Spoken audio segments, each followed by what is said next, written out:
Ils étaient censés être des prêts attractifs, défiant toute concurrence. Ils s'avèrent être aujourd'hui des emprunts toxiques. Ces emprunts contractés notamment par des collectivités, leur taux s'est tellement envolé qu'aujourd'hui ils plombent les finances, comme celle de Clermont Communauté, dont le Conseil d'ailleurs tente d'adopter un protocole de sortie aujourd'hui sous la pression toute relative d'un collectif, le collectif CAC 63.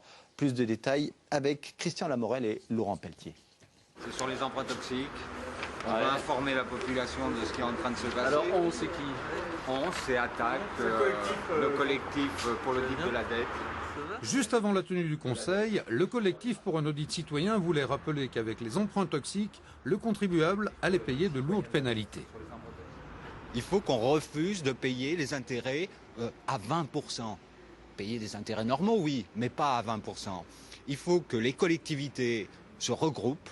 Il y a partout des emprunts toxiques en Auvergne, à la région, dans les villes de Vichy, les villes de Montluçon, les agglos, dans les hôpitaux de Vichy, dans les hôpitaux de Montluçon. On peut se regrouper.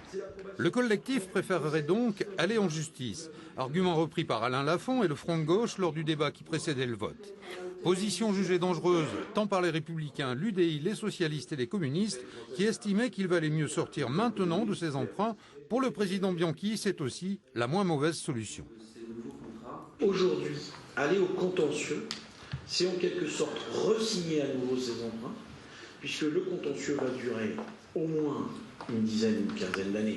Il faudra qu'il se termine au niveau européen, et donc ça sera très long. Et pendant ces 10 ou 15 ans, nous serons soumis justement aux aléas.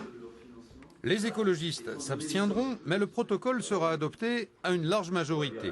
De nombreux élus ont toutefois critiqué une clause de confidentialité demandée par les banques sur la teneur des accords, clause qui pourrait poser problème pour la transparence de l'utilisation de l'argent public.